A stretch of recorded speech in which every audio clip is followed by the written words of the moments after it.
Šiandien matysite.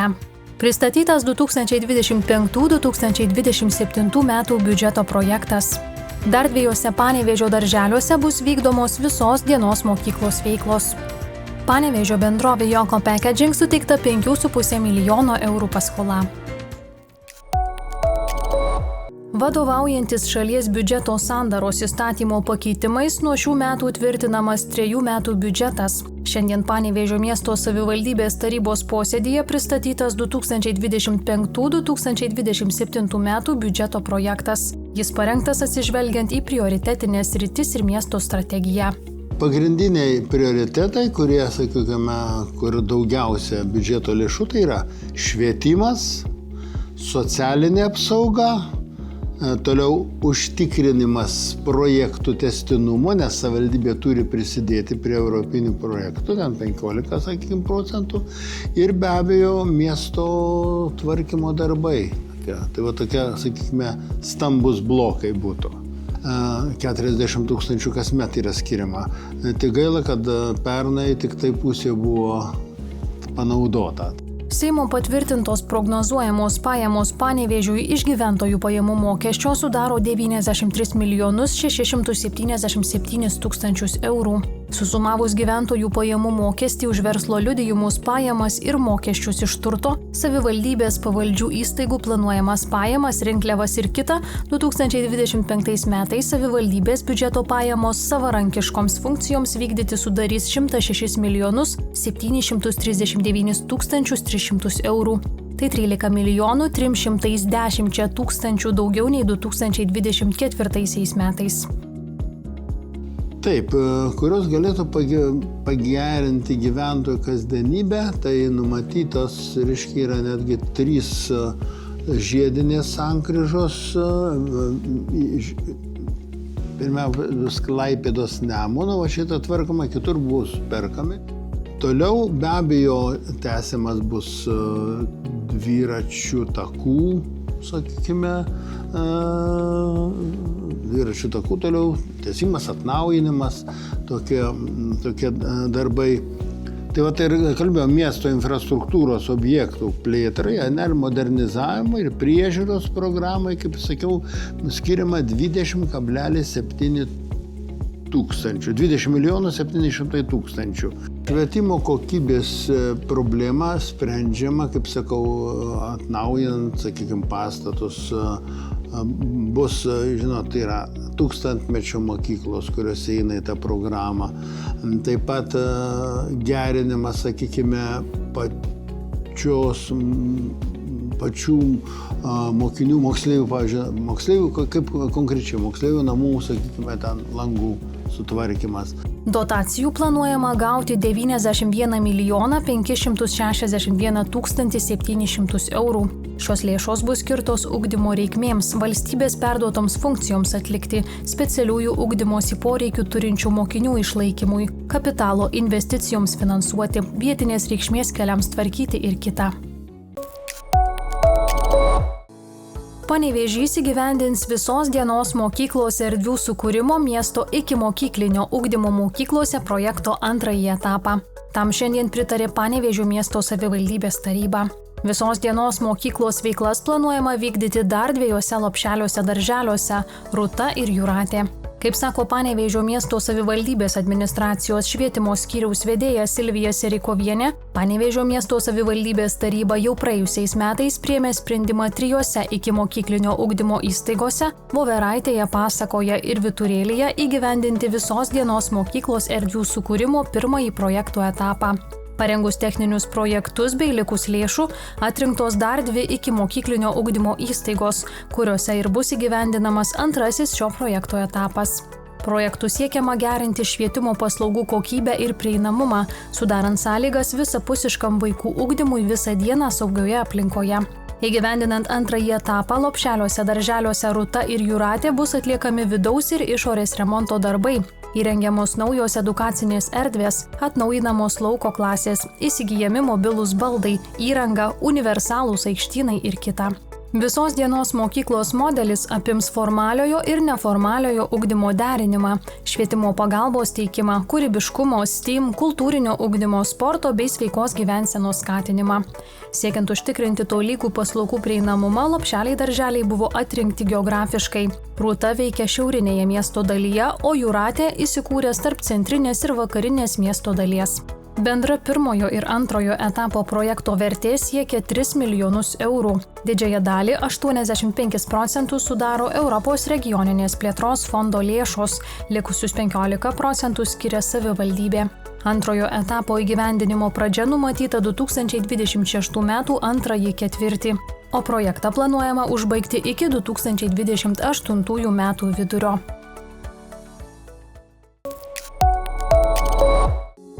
Panevėžio miesto savivaldybė siekdama sudaryti palankesnės sąlygas gyventojams sportuoti ir skatinti aktyvų laisvalaikį patvirtino lengvatinius ledo arenos įkainius, skirtus įvairaus amžiaus lankytojams ir vaikų sporto organizacijoms. Miesto taryba nusprendė, kad atnaujintoje ledo arenoje žiemos sporto organizacijos pagal nuostatus vykdančios ledo ritulio ir dailiojo čiuožimo užsiėmimus vaikams iki 18 metų galės naudotis lengvatiniu arenos nuomos mokesčiu, vos 5 eurai už valandą grupiai. Veiklą atnaujinusi ledo arena taip pat teikia nemokamas paslaugas tam tikroms Panevėžio miesto gyventojų grupėms. Miesto senjorai, neįgalieji bei darželinukai ledu gali naudotis nemokamai, pateikę gyvenamąją vietą patvirtinantį dokumentą. Kitiems lankytojams taikomi šie įkainiai. Suaugusiems 4 eurai už vienkartinį apsilankymą, moksleiviams ir studentams 2 eurai už valandą. Nacionalinis plėtros bankas ILTE pasirašė pirmąją milijoninės vertės finansinės priemonės pokytis paskolos sutartį.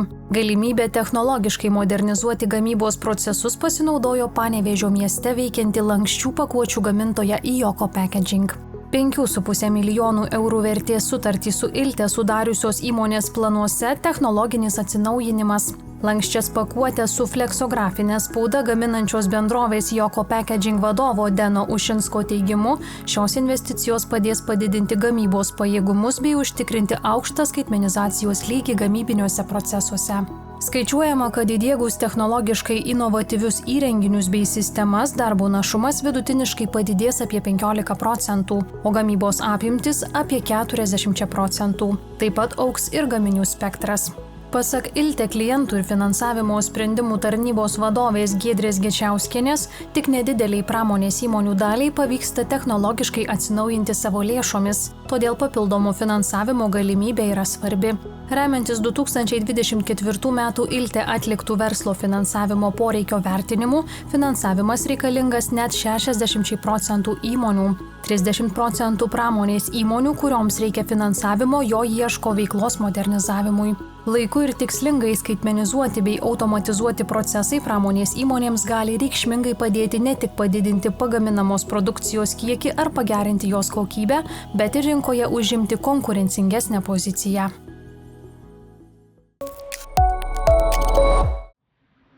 Sausis – gimdos kaklelio vėžio prevencijos mėnuo. Šią diagnozę Lietuvoje kasmet išgirsta net keli šimtai moterų ir medikų teigimu tokie pradėlisti onkologiniai susirgimai yra antroje vietoje po širdies ir kraujagyslių ligų. Kiaušidžių vėžį, gimdos kaklelio vėžį ir gimdos kūno vėžį. Tų susirgimų skaičius kiekvienais metais jisai nemažėja ir visą laiką išlieka panašus tiek Panevėžy, tiek Lietuvoje, tiek visoje Europoje ir labai priklauso nuo to, kaip mes tikrinamės, kaip mes save prižiūrim, kaip mes lankomės pas ginekologus. Todėl moteris visada kviečiu reguliariai pasitikrinti, nepamiršti tų programų. Lietuvoje yra 4 programos nuo onkologinių susirgymų, tai krūties vėžio, prostatos vyrams, gimdos kaklelio ir širdies ir kraujagyslių ligų. Tai visas moteris, kurios yra reprodukcinio amžiaus, kviečiu pasitikrinti, kviečiu dalyvauti patikros programuose. Vienas iš gimdos ir aplinkinių organų vėžių sukeliančių veiksnių yra žmogaus papilomos virusas. Ir nors profilaktikai yra sukurta vakcina, vengti patikros nereikėtų. Anksčiau nustačius pakitimus, jos galima lengviau išgydyti. Tos programos prieinamos visoms ir yra jos nemokamos. Ir visada yra didžiulė baimė, kada ateina ir kada tu nežinai, kas tai yra. Ir jos tada, kada kreipiasi, klausia, kokį man tyrimą darė, dėl kokio tyrimo man atsiuntė. Ir kitą kartą tas žmogus papilomos virusas sumaišomas yra net su živ, su imunodeficito infekcija. Patikros programos moterims yra pagal amžiaus grupės yra dvi, vienoms, kaip ir minėjau, nuo 25 metų iki 35, tai joms toms moterims yra atliekamas onkocitologinis tepinėlis kas 3 metai, o vyresnėms nuo 35 iki 60 metų amžiaus atliekamas yra žmogaus papilomos viruso tyrimas. Dėl žmogaus viruso tyrimo moteris tikrinasi kas 5 metus, jeigu nerandame to viruso. Tačiau jeigu, dar ką noriu pasakyti, jeigu moteris pradeda tą lytinį gyvenimą anksčiau, tai reikia ir tos tepinėlius anksčiau atlikti.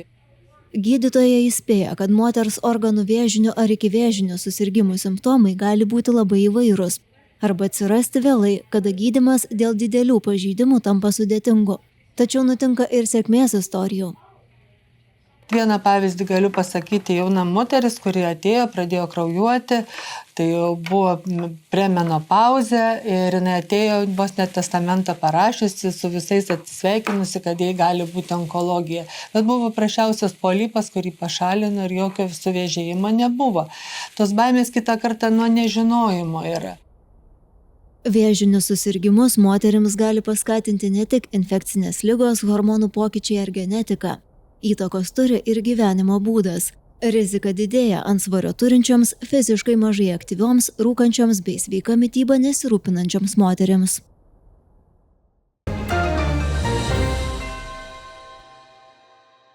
Praėjusiais metais Lietuva pasiekė kraujo donorystės rekordą, paaukota daugiau nei bet kada per 100-metį. Paklauskime, ką apie kraujo donorystę ir jos svarbą mano panevėžiečiai. Aš tarp kitko visai neseniai žiūrėjau laidą ir ten buvo apie tai, kad šiais metais daugiausia, man atrodo, yra paaukota kraujo. Ir kažkaip pagalvojau, kad labai šaunuoliai žmonės. Gal sakyčiau, kad abejoju gal dėl savo sveikatos, dėl savo to kraujo, kaip čia pasakyti, kokybės kitiems žmonėms. Gal todėl neaukoju.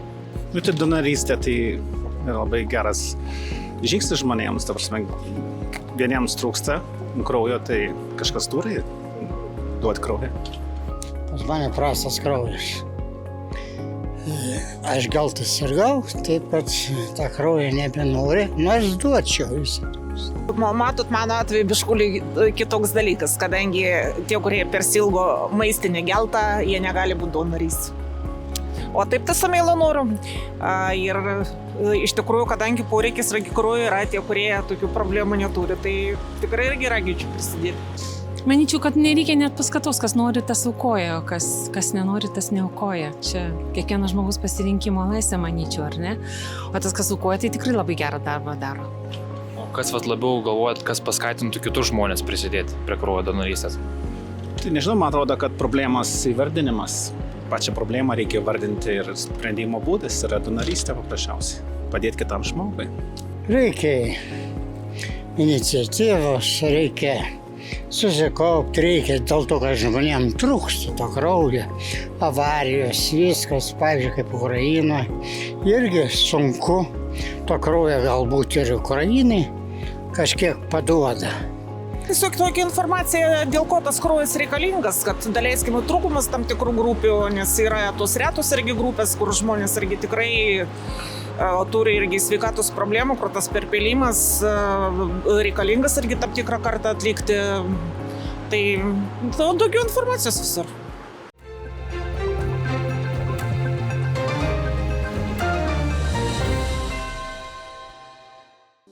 Jau rytoj, penktadienį, sausio 31 dieną, jūsų laukia naujas vienintelio Panevėžio rajono laikraščio Tėvynė numeris. Kaip ir kiekvieną savaitę, skaitytojai Tėvynėje ras aktualių straipsnių, nuotaikingų istorijų, laisvalaikio skaitinių ir kitos naudingos informacijos. Panevėžio rajono savivaldybės planuose numatyta renovuoti rajono savivaldybės pastatą, vadovaujantis 2022-2030 metų plėtros programos pažangos priemonę savivaldybių viešųjų pastatų atnaujinimas.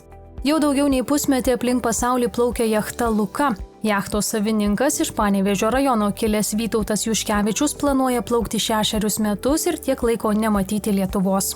Panevėžio rajone bus stiprinamas pasirengimas suvaldyti krizes ir ekstremalias situacijas bei šalinti jų padarinius. Projekto priedangų infrastruktūros plėtra Panevėžio rajone tikslas didinti Panevėžio rajono esamų priedangų ir infrastruktūros atsparumą bei jų pritaikymą riboto judumo asmenims.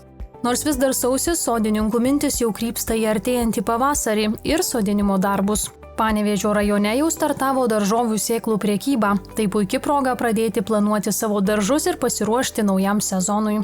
Apie prekybą sėklomis tėvyniai plačiau pasakojo Miežiškių gyventoja, pomidorų karalienė vadinama Vilma Burneikienė.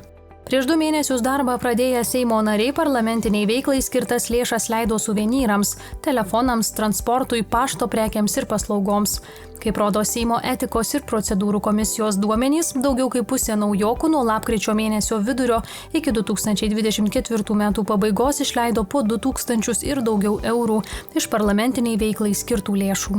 Kaip ir įprasta tėvynėje, įvairūs patarimai, TV programa visai savaitei, kryžiažodis ir dar daugiau aktualijų.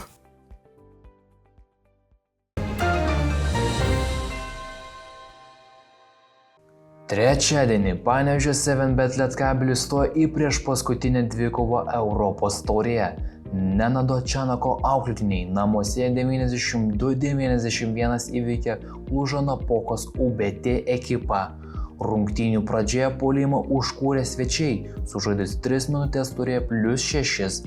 Visgi panevėžiečiai sėkmingai užbaigė pirmąjį ketvirtį ir rezultatą persvėrė savo naudai. Antrajame kėlinyje Rumunijos komandai pavyko kiek perimti iniciatyvą ir į pertrauką nusinešti 7 taškų persvarą. Šeimininkams per pirmus 2 kėlinius Mantas Rupštavičius pelnė 10 taškų. Varžovai gerą atkarpą pratęsė ir trečiajame kėlinyje, kurio pradžioje įgijo 2-ženklį pranašumą, tačiau šeimininkai nesustojo. Prieš lemiamą ketvirtį komanda skyrė 6 taškai. Įpusėjus ketvirtajam kėliniui UBT ir vėl turėjo +10, bet panevėžiečiai nesustojo ir likus 2 minutėms atsilikinėjo tik 3 taškais. Netrukus 2 taškais apsikeitė Martynas Varnas ir Zavieras Simpsonas, bet rezultatą išlygino Dovio Dičkauskio tritaškis. Likus 20 sekundžių Didžiai Syliai pataikė tik 1 baudą, o kitoje aikštelės pusėje Dovis Dičkauskis 2 taškių su pražanga išplėšė pergalę. Artimiausias namų rungtynes 7bet Lietkabelis žais jau vasario 1 dieną su Utenos Uniklabet Juventus klubu.